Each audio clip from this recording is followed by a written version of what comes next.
ಇವತ್ತೊಂದು interesting story ಒಂದನ್ನು ನಿಮ್ಮ ಮುಂದೆ ಇಡ್ತಾ ಇದ್ದೀವಿ. ಅದು ದ್ವಾರಕೀಶ್ ಅವರಿಗೆ ಸಂಬಂಧಪಟ್ಟ ಹಾಗೆ. ದ್ವಾರಕೀಶ್ ಅವ್ರಿಗೆ ಕೇವಲ ನಟ, ನಿರ್ದೇಶಕ ಅಂತ ಕರೆಯೋದಕ್ಕಾಗೋದಿಲ್ಲ. ಸಿನಿಮಾ ರಂಗದ ಆಲ್ರೌಂಡರ್ ಅಂದರೆ ತಪ್ಪಾಗಲ್ಲ. ಹೌದು, ನಟ ಹೌದು, ನಿರ್ದೇಶಕ ಹೌದು, ನಿರ್ಮಾಪಕ ಹೌದು, ಸಿನಿಮಾ ಡಿಸ್ಟ್ರಿಬ್ಯೂಟರ್ ಆಗಿ ಕೆಲಸ ಮಾಡಿದ್ದಾರೆ. ಅತಿ ಹೆಚ್ಚು ಸಿನಿಮಾ ಇಂಡಸ್ಟ್ರಿಯ ಏಳು ಬೀಳನ್ನು ಕಂಡಂಥವ್ರು ದ್ವಾರಕೀಶ್. ತುಂಬ ಜನಕ್ಕೆ ಅವಕಾಶವನ್ನು ಕಲ್ಪಿಸಿ ಬೆಳೆಸಿದ್ದಾರೆ. ಸಿಕ್ಕಾಪಟ್ಟೆ ಲಾಸ್ ಆಗಿ ಮನೆಯನ್ನು ಮಾರ್ಕೊಂಡು ಏನೂ ಇಲ್ಲದ ಪರಿಸ್ಥಿತಿಗೆ ಬಂದಂಥವ್ರು ದ್ವಾರಕೀಶ್. ಮತ್ತೆ ಲಾಭ ಕಂಡು ತುಂಬ ಎತ್ತರಕ್ಕೆ ಬೆಳೆದವರು ದ್ವಾರಕೀಶ್. ಅದೇ ರೀತಿ ಇವರ ಸುತ್ತ ಒಂದಷ್ಟು ವಿವಾದಗಳು ಸುತ್ತನೇ ಇರುತ್ತೆ. ದ್ವಾರಕೀಶ್ ಅವರ ಬಗ್ಗೆ ಕೆಲವರು ಉತ್ತಮವಾಗಿ ಮಾತನಾಡಿದ್ರೆ, ಇನ್ನು ಕೆಲವರು ಬೇರೆ ಬೇರೆ ರೀತಿಯಲ್ಲಿ ಮಾತಾಡ್ತಾ ಇದ್ರು.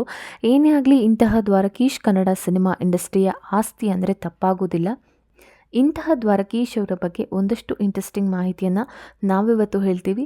ಅದೇನು ಅಂತ ನೋಡೋಣ. ಅದಕ್ಕೂ ಮುನ್ನ ನೀವು ನಮ್ಮ ಚಾನಲ್ನ ಸಬ್ಸ್ಕ್ರೈಬ್ ಮಾಡಿಲ್ಲ ಅಂದರೆ ಸಬ್ಸ್ಕ್ರೈಬ್ ಮಾಡ್ಕೊಳ್ಳಿ. ಹಾಗೆಯೇ ಈ ವಿಡಿಯೋಗೆ ಒಂದು ಲೈಕ್ ಕೊಟ್ಟು ನಮ್ಮನ್ನು ಪ್ರೋತ್ಸಾಹಿಸಿ. ದ್ವಾರಕೀಶ್ ಅವರ ವೈಯಕ್ತಿಕ ಜೀವನದ ಬಗ್ಗೆ ಸಾಕಷ್ಟು ಚರ್ಚೆ ಆಗ್ತಾನೆ ಇರುತ್ತೆ. ಸ್ವತಃ ದ್ವಾರಕೀಶ್ ಅವರೇ ಯಾವುದೇ ಹಿಂಜರಿಕೆ ಇಲ್ಲದೆ ಸಾರ್ವಜನಿಕವಾಗಿ ರಿವೀಲ್ ಮಾಡಿದ್ದಾರೆ. ಅದಕ್ಕೂ ಮುನ್ನ ಅವರ ಸಿನಿಮಾ ಬದುಕಿನ ಒಂದು ಇಣುಕು ನೋಟವನ್ನು ನೋಡೋಣ. ದ್ವಾರಕೀಶ್ ಹುಟ್ಟಿದ್ದು 1947ರಲ್ಲಿ ಮೈಸೂರಿನ ಹುಣಸೂರಿನಲ್ಲಿ. ಆರ್ಥಿಕವಾಗಿ ಚೆನ್ನಾಗಿ ಇದ್ದ ಕುಟುಂಬದಲ್ಲಿ ದ್ವಾರಕೀಶ್ ಹುಡ್ತಾರೆ. ಅವರ ಮೂಲ ಹೆಸರು ದ್ವಾರಕನಾಥ್ ಅಂತ. ಶಿಕ್ಷಣವನ್ನು ಮೈಸೂರಿನಲ್ಲೇ ಮುಗಿಸ್ತಾರೆ. ನಂತರ ಅವರ ಅಣ್ಣನ ಜೊತೆ ಸೇರಿಬಿಟ್ಟು ಒಂದು ಸ್ಪೇರ್ ಪಾರ್ಟ್ಸ್ ಬಿಸ್ನೆಸ್ಸನ್ನು ಶುರು ಮಾಡ್ತಾರೆ. ಭಾರತ್ ಆಟೋ ಸ್ಕ್ವೇರ್ಸ್ ಅನ್ನುವಂಥ ಒಂದು ದೊಡ್ಡ ಮಳಿಗೆಯನ್ನು ಓಪನ್ ಮಾಡ್ತಾರೆ. ಬಿಸ್ನೆಸ್ ಚೆನ್ನಾಗಿ ನಡೀತಾ ಇರುತ್ತೆ, ಒಳ್ಳೆಯ ಲಾಭ ಕೂಡ ಇರುತ್ತೆ. ಆದರೆ ದ್ವಾರಕೀಶ್ ಅವರಿಗೆ ಸಿನಿಮಾ ರಂಗದಲ್ಲಿ ಸಿಕ್ಕಾಪಟ್ಟೆ ಆಸಕ್ತಿ ಇತ್ತು. ಕಾರಣ, ಹುಣಸೂರು ಕೃಷ್ಣಮೂರ್ತಿಯವರು ದ್ವಾರಕೀಶ್ಗೆ ಹತ್ತಿರದ ಸಂಬಂಧಿ. ಅವರು ಅದಾಗಲೇ ನಿರ್ದೇಶನ ಮಾಡ್ತಾ ಇದ್ರು ಸಿನಿಮಾಗಳನ್ನು. ದ್ವಾರಕೀಶ್ ಅವರಿಗೆ ಸಿನಿರಂಗದ ಮೇಲೆ ವಿಪರೀತವಾದ ಸೆಳ್ತಾ ಇತ್ತು. ಪದೇ ಪದೇ ಕೃಷ್ಣಮೂರ್ತಿಯವರ ಬಳಿ ಅವಕಾಶಕ್ಕಾಗಿ ಮನವಿ ಮಾಡ್ತಾ ಇದ್ರಂತೆ. ಬಳಿಕ ಕೃಷ್ಣಮೂರ್ತಿಯವರು ಅವಕಾಶ ಮಾಡಿಕೊಟ್ರಂತೆ. 1963ರಲ್ಲಿ ಒಂದಷ್ಟು ಸಿನಿಮಾಗಳಲ್ಲಿ ಚಿಕ್ಕ ಪುಟ್ಟ ಪಾತ್ರಗಳಲ್ಲಿ ದ್ವಾರಕೀಶ್ ಅವರು ಕಾಣಿಸ್ಕೊಳ್ಳೋದಕ್ಕೆ ಶುರು ಮಾಡ್ತಾರೆ. ಹಾಸ್ಯ ಪಾತ್ರಗಳನ್ನು ಮಾಡ್ತಾರೆ. ಅದರಲ್ಲಿ ಅವರು ಸ್ವಲ್ಪ ಮಟ್ಟಿಗೆ ಗುರುತಿಸಿಕೊಂಡಂಥ ಸಿನಿಮಾ ಅಂದರೆ ಅದು ವೀರ ಸಂಕಲ್ಪ ಸಿನಿಮಾ. ಇದು 1964ರಲ್ಲಿ ಬಂದಂಥ ಸಿನಿಮಾ. ನಂತರ ಹಿಂತಿರುಗಿ ನೋಡಿದ್ದೇ ಇಲ್ಲ. ಕುಳ್ಳ ಏಜೆಂಟ್ 000 ಅನ್ನೋ ಸಿನಿಮಾದಲ್ಲಿ ನಾಯಕನಾಗಿ ಅಭಿನಯಿಸ್ತಾರೆ. ಹೀಗೆ ದ್ವಾರಕೀಶ್ ಅವರು ತಮ್ಮ ಆ್ಯಕ್ಟಿಂಗ್ ಕೆರಿಯರ್ನಲ್ಲಿ ಸಾಕಷ್ಟು ಏಳು ಬೀಳುಗಳನ್ನು ಕಂಡಿದ್ದಾರೆ. ಇದು ಆ್ಯಕ್ಟಿಂಗ್ ಕೆರಿಯರ್. ಇನ್ನು ಪ್ರೊಡ್ಯೂಸರ್ ಆಗಿ ನೋಡಿದ್ರೆ 1966ರಲ್ಲಿ ಸಿನಿಮಾಗೆ ಹಣವನ್ನು ಹೂಡಿಕೆ ಮಾಡ್ತಾರೆ. ಮಮತೆಯ ಬಂಧನ ಅನ್ನೋ ಒಂದು ಸಿನಿಮಾವನ್ನು ಮಾಡ್ತಾರೆ. ತಕ್ಕ ಮಟ್ಟಿಗೆ ಹೆಸರು ಮಾಡುತ್ತೆ. ನಂತರ ಮೇಯರ್ ಮುತ್ತಣ್ಣ ಅನ್ನೋ ಸಿನಿಮಾಗೆ ಹಣ ಹೂಡಿಕೆ ಮಾಡ್ತಾರೆ. ಇದು ಬಿಗ್ ಹಿಟ್ ಆಗುತ್ತೆ. ನಂತರ ಸರಣಿ ಚಿತ್ರಗಳನ್ನು ಪ್ರೊಡ್ಯೂಸ್ ಮಾಡ್ತಾ ಹೋಗ್ತಾರೆ. ಇನ್ನು ವಿದೇಶದಲ್ಲಿ ಪ್ರಪ್ರಥಮವಾಗಿ ಶೂಟಿಂಗ್ ಮಾಡ್ತಾರೆ. ನಂತರ ವಿಷ್ಣುವರ್ಧನ್ ಅವರ ಸ್ನೇಹ ಸಿಗುತ್ತೆ. ಸಾಕಷ್ಟು ಸಿನಿಮಾಗಳಲ್ಲಿ ಇವರಿಬ್ಬರು ಜೋಡಿಯಾಗಿ ಕಾಣಿಸ್ಕೊಳ್ತಾರೆ.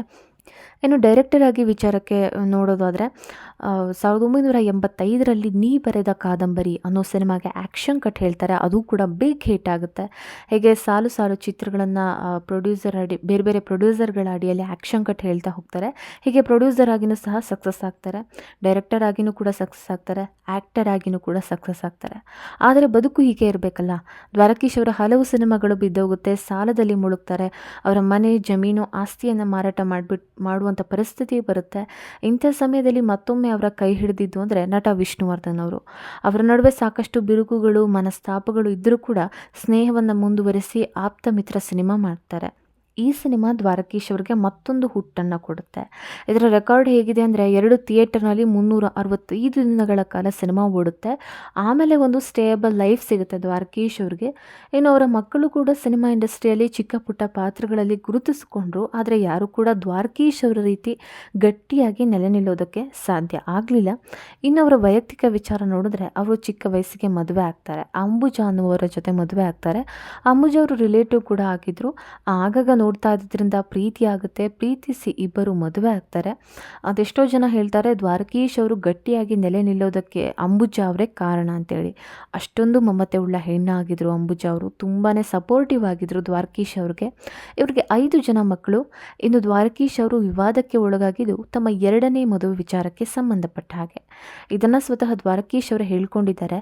ಒಮ್ಮೆ ದ್ವಾರಕೀಶ್ ಅವರು ಆಫೀಸ್ನಲ್ಲಿ ಇರೋ ಸಂದರ್ಭದಲ್ಲಿ 2 ಹುಡುಗಿರು ಬರ್ತಾರಂತೆ. ಶೈಲಜಾ ಹಾಗೂ ಗುಡ್ಡಿ ಅನ್ನೋ 2 ಹುಡುಗಿರು. ಹುಡುಗಿಯರು. ಗುಡ್ಡಿಗೆ ಸಿನಿಮಾದಲ್ಲಿ ಅವಕಾಶ ಕೊಡಿ ಅಂತ ಶೈಲಜಾ ಅವರು ದ್ವಾರಕೀಶ್ ಅವರ ಬಳಿ ಕೇಳ್ಕೊಳ್ತಾರಂತೆ.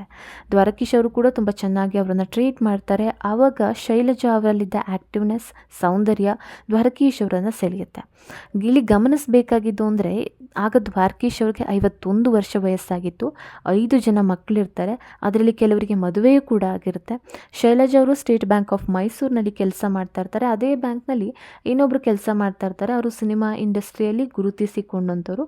ಅವರು ದ್ವಾರಕೀಶ್ ಅವ್ರಿಗೆ ತೀರಾ ಆತ್ಮೀಯರಾಗಿರ್ತಾರೆ. ದ್ವಾರಕೀಶ್ ಹಾಗೂ ಅವರ ಸ್ನೇಹಿತ ಒಬ್ಬರು ಏನಿರ್ತಾರೆ ಅವರು ಆಗಾಗ ಶೈಲಜಾ ಅವರ ಮನೆಗೆ ಹೋಗಿ ಬರ್ತಾ ಇರ್ತಾರಂತೆ.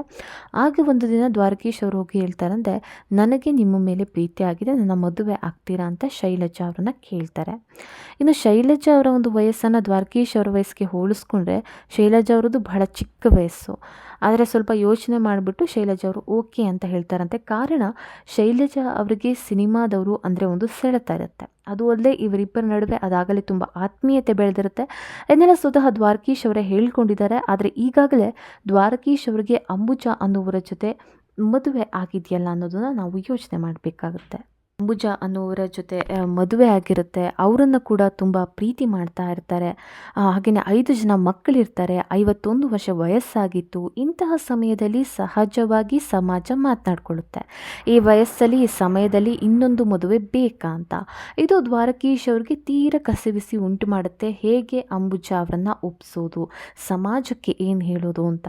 ಹೀಗೆ ಒಂದು ದಿನ ಅಂಬುಜಾ ಅವರನ್ನು ಒಂದು ಹೋಟೆಲ್ನೊಂದಿಗೆ ಕರ್ಕೊಂಡು ಹೋಗಿ ಈ ವಿಚಾರವನ್ನು ಹೇಳ್ಕೊಳ್ತಾರಂತೆ. ಒಂದು ನೋಟ್ ಬುಕ್ನಲ್ಲೇ ಬರೆದು ಕೊಡ್ತಾರಂತೆ. ಅದಕ್ಕೆ ಅಂಬುಜಾ ಅವರು ಸ್ವಲ್ಪ ಯೋಚನೆ ಮಾಡಿಬಿಟ್ಟು ಓಕೆ ಅಂತಾರಂತೆ. ನೀನು ಖುಷಿಯಾಗಿರ್ತೀಯ ಅಂದರೆ ನಂದೇನೂ ಕೂಡ ಅಭ್ಯಂತರ ಇಲ್ಲ ಅಂತ ಅಂಬುಜಾ ಅವರು ಒಪ್ಕೊಳ್ತಾರಂತೆ. ಹೀಗೆ ತಮ್ಮ ಮೊದಲ ಪತ್ನಿಯನ್ನು ಒಪ್ಪಿಸ್ಬಿಟ್ಟು 2ನೇ ಮದುವೆ ಆಗ್ತಾರೆ. ಆಗಿನ ಕಾಲದಲ್ಲಿ ಎಲ್ಲ ನ್ಯೂಸ್ ಪೇಪರ್ಗಳಲ್ಲಿ ಎಲ್ಲ ಕಡೆಗಳಲ್ಲಿ ಒಂದಷ್ಟು ವಿವಾದ ಆಗುತ್ತಂತೆ. ತುಂಬಾ ವಿವಾದ ಆಗುತ್ತೆ. ದ್ವಾರಕೀಶ್ ಅವರಿಗೆ ಈ ವಯಸ್ಸಲ್ಲಿ ಮದುವೆ ಬೇಕಿತ್ತ ಅಂತೆಲ್ಲ. ದ್ವಾರಕೀಶ್ ಅವರು ಹೇಳೋ ಪ್ರಕಾರ ಅಂಬುಜಾ ತುಂಬ ಖುಷಿಯಾಗಿ ಒಪ್ಕೊಂಡ್ರು. ಹಾಗೆ ಆಮೇಲೂ ಕೂಡ ತುಂಬ ಖುಷಿಯಾಗಿಯೇ ಇದ್ದರು ಅಂತ. ಆದರೆ ಇನ್ನೊಂದು ಮೂಲದ ಪ್ರಕಾರ ಅಂಬುಜಾ ಅವರು ಏನಿರ್ತಾರೆ ಅಂದರೆ ಅವರ ಮೊದಲ ಪತ್ನಿ ದ್ವಾರಕೀಶ್ ಅವರ 2ನೇ ಮದುವೆ ನಂತರ ಸಂಪೂರ್ಣವಾಗಿ ದುಃಖಿತರಾದ್ರಂತೆ, ಕಳೆಗುಂದಿದ್ರಂತೆ. ಎದುರೆದುರುಗಡೆ ನಗ್ತಾ ಇರ್ತಾರೆ, ಸಂತೋಷವಾಗಿದ್ದರಂತೆ. ಆದರೆ ಒಳಗೊಳಗೆ ತುಂಬಾ ನೋವನ್ನು ಅನುಭವಿಸ್ತಾ ಇದ್ರು ಅಂತ ಹೇಳ್ತಾರೆ. ಒಟ್ಟಾರೆಯಾಗಿ ಹೀಗೆ ದ್ವಾರಕೀಶ್ ಅವರು 2 ಮದುವೆ ಆಗುವಂಥ ಪ್ರಸಂಗ ಕೂಡ ಎದುರಾಗುತ್ತೆ. ಇನ್ನು ಶೈಲಜಾ ಹಾಗೂ ದ್ವಾರಕೀಶ್ ನಡುವೆ ಯಾವುದೇ ಸಮಸ್ಯೆ ಇರಲಿಲ್ಲ, ಭಾಳ ಚೆನ್ನಾಗಿಯೇ ಇದ್ದರು. ಆದರೆ ಅಂಬುಜಾ ಅವರು ಒಳಗೊಳಗೆ ನೋವನ್ನು ಅನುಭವಿಸಿದ್ರು ಅನ್ನೋ ಮಾತಿದೆ. ಇತ್ತೀಚೆಗೆ ತಮ್ಮ ಒಂದು 80ನೇ ವಯಸ್ಸಿಗೆ ಅಂಬುಜಾ ಅವರು ವಯೋಸಹಜ ಕಾಯಿಲೆಯಿಂದ ವಿಧಿವಶರಾದರು. ಒಟ್ಟಿನಲ್ಲಿ ಕನ್ನಡದ ಕುಳ್ಳ ಎಂದೇ ಕರೆಸಿಕೊಳ್ಳುವ ದ್ವಾರಕೀಶ್ ಅವರ ಜೀವನದಲ್ಲಿ ಇಂತಹ ಘಟನೆಗಳು ಕೂಡ ನಡೆದಿದೆ.